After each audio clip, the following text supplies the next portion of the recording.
आप सबों को प्रभु यीशु मसीह के नाम में जय मसीह की। साथियों, आज हम वे चर्चा करेंगे पौलुस के जीवन में मसीह को जानने से पहले, मसीह को जानने के बाद क्या परिवर्तन आते हैं, कैसे वह अपने जीवन में नम्रता को लाता है। इस विषय में आज का हमारा पूरा मनन होगा। आइए हम छोटी सी प्रार्थना करें उससे पहले। हे सामर्थी जीवित प्यारे प्रभु, हृदय की गहराइयों से आपका धन्यवाद देते हैं। बीते वक्त आपने हमें संभाले रखा प्रभु, और इस आराधना में जुड़ने का अवसर दिया। प्यारे प्रभु, हमारी सहायता कीजिएगा कि आपके वचनों को जानकर हम हृदय की गहराइयों से अपने जीवन में उन्हें ढालने पाएँ और जैसा आपको भाता है दीनता, नम्रता और प्रेम में बढ़ने पाए। सहायता कीजिएगा, यीशु नाम में मांगते हैं, आमीन। साथियों, बहुत बहुत धन्यवाद देते हैं प्रभु यीशु मसीह का कि मैं एक बार पुनः इस वीडियो को बना पा रहा हूँ। और हम अभी पौलुस के पुराने जीवन के विषय में पहले चर्चा करते हैं और इसके बाद हम देखते हैं कि कैसे पौलुस का जीवन बदला। तो फिलिपियो 3:4 में पौलुस कहता है कि यदि कोई और शरीर पर भरोसा रख सकता है तो मैं भी रख सकता हूँ। व्यवस्था की धार्मिकता के विषय में वह निर्दोष था। मसीह को जानने से पहले पौलुस को ये लगता था कि मैं बहुत धर्मी यहूदी हूँ और मैं दूसरों को सताता भली हूँ, लेकिन ये धर्म का काम है। मैं दूसरों को पीड़ित करता हूँ और कोड़े लगाता हूँ, लेकिन ये धर्म का काम है। वह भले ही दूसरे लोगों को सता रहा था, लेकिन मन ही मन वो घमंड से भरा हुआ था कि मैं बहुत धर्मी जन हूँ। अपने आप को बहुत शुद्ध मानता था, कलीसिया को सताने वाला था। इसके विषय में गलातियों 1:13 और 14 में है, मैं परमेश्वर की कलीसिया को बहुत सताता था और नाश करता था। उसे ऐसा लगता था कि वो ये काम करके दूसरों को सता के किसी ईश्वर को खुश कर रहा है। और इसके अलावा वो अपने ज्ञान में बहुत उत्साह रखता था। प्रेरितों के काम 22 और 3 में हम जैसा पाते हैं, पौलुस का प्रसिद्ध शिक्षक था गमेलियल। उसके अधीन में उसने शिक्षा ली धर्म की सारी, और उस पर बहुत प्रगाढ़ उसका विश्वास भी था और इस विषय में वो बहुत ज़्यादा घमंड करता था। तो पौलुस मसीह को जानने से पहले कैसा व्यक्ति था? अपने आप को धर्मी समझने वाला व्यक्ति था, श्रेष्ठ समझने वाला व्यक्ति था और बहुत ज़्यादा घमंड रखने वाला व्यक्ति था। अब साथियों, हम ये जानते हैं कि कैसे पौलुस ने मसीह को जाना और फिर उसके बाद कैसे उसके जीवन में एक एक स्टेप करके वो नम्रता की ओर बढ़ते गया। तो सबसे पहले हम जानते हैं कि पौलुस मसीह में आया कैसे, है ना।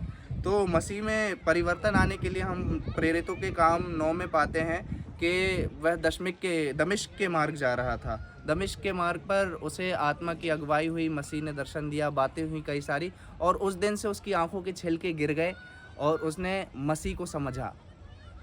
अब उसकी ज़िंदगी का ऐसा मोड़ आ गया कि उसने अपने पुरानी सारी बातों को छोड़ने का निश्चय किया और मसीह में नया जीवन जीने की शुरुआत की। अब हम देखते हैं पौलुस का आने वाला जीवन। पहले कुरिन्थियों 15:9 में हम पाते हैं, क्योंकि मैं प्रेरितों में सबसे छोटा हूँ और प्रेरित कहलाने योग्य भी नहीं हूँ। ये शुरुआती दौर की, जब पौलुस ने अपनी सेवकाई शुरू की, उस समय की बात है। वह पुराने समयों में मसीह की अगुवाई में अपने आप को ऐसा समझने लगा कि नहीं, मैं अपने आप को जितना ऊंचा समझता था मैं वैसा नहीं हूँ। मैं इस सृष्टि का बहुत छोटा सा हिस्सा हूँ। वो मेरा सौभाग्य है कि मसीह ने मेरे को बुलाया, है ना। प्रेरितों में भी वो अपने आप को सबसे छोटा प्रेरित मानता था। तो प्रभु की आत्मा ने उसे क्या किया? नम्र किया। इसके आगे हम देखते हैं, उसके बाद हम यह जो वाक्यांश पढ़ रहे हैं ये समय के हिसाब से पढ़ रहे हैं, यानी जो पहला कुरिन्थियों 15:9 का है वो हम शुरुआती समय की बात कर रहे हैं। अब धीरे धीरे आप ये मान के चलिए कि समय के साथ पौलुस बढ़ते जा रहा है। अब आने वाले समय में जब पौलुस ने मसीह को और जाना तो वह इफिसियों की 3:8 में कहता है, पर मुझ पर जो पवित्र लोगों में सबसे छोटा हूँ यह अनुग्रह हुआ। यहाँ पे अपन क्या पा रहे हैं कि पौलुस की बातों में और नम्रता आ गई। वो अपने आप को और ज़्यादा दीन समझने लगा, अपने आप को दूसरों से ऐसा समझने लगा कि मैं कोई श्रेष्ठ नहीं हूँ, मैं कोई बहुत धर्मी व्यक्ति नहीं हूँ। इसके आगे और आगे के समय में जब उसने मसीह के अपने जीवन में कार्य देखे तो वो पहला तीमुथियुस 1:15 में क्या कहता है? यीशु मसीह पापियों का उद्धार करने जगत में आया, जिनमें सबसे बड़ा मैं हूँ।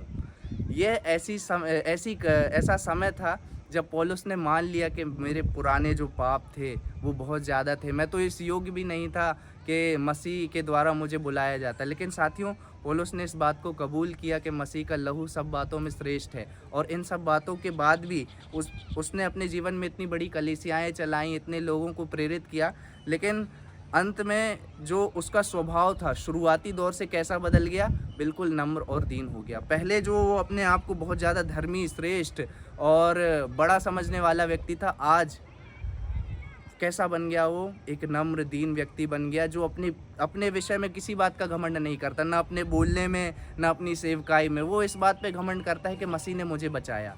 साथियों, हमें भी अपने जीवन में आवश्यकता है कि हम अपने जीवन में नम्रता को लाएं। धन्य वचनों में है, धन्य है वे जो नम्र हैं क्योंकि वे पृथ्वी के अधिकारी होंगे। यीशु मसीह की वाणी थी। तो साथियों, जैसे पौलुस समय के साथ ऐसा नहीं हुआ कि वो अपने घमंड में ऐसे ऊपर बढ़ते जाए। जैसे जैसे पौलुस मसीह में आगे बढ़ा, उसका घमंड ऐसे नीचे नीचे होता गया और उसका मसीह में विश्वास ऐसे ऊपर ऊपर होते गया। तो साथियों, हमें भी ज़रूरी है अपने जीवन में हम नम्रता, दीनता को लाएं। और किसी भी, मैं ये कहना चाहूँगा कि आप ये मत सोचिए कि कोई आपसे बड़ा है या कोई आपसे छोटा है, ऐसी कोई बातें नहीं होती हैं। हम सब मसीह में एक साथ बढ़ने के लिए बने हैं। हमारा कार्य है दूसरों को हम प्रेम बांट सकें।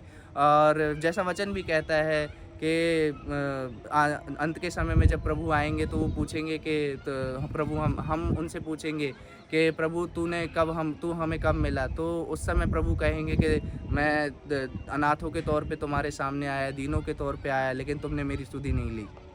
आवश्यक है कि हम अपने आप को ऐसा नम्र दीन करें, प्रेम में ऐसा बढ़ाएं कि हम हर किसी की सहायता करने पाएँ, विधवाओं अनाथों की सुधि लेने पाएँ, अधिक से अधिक लोगों में प्रेम बाँटने पाएँ, हमारे लिए आवश्यक है। और इसी के साथ हमने पौलुस के जीवन से अपने जीवन में नम्रता बढ़ाने के विषय में सीखा। साथियों, इसी के साथ हम एक छोटी-सी प्रार्थना करते हैं और फिर ख़त्म करेंगे। हे सामर्थ्य जीवित प्यारे प्रभु, धन्यवाद देते हैं आज की शिक्षा के लिए।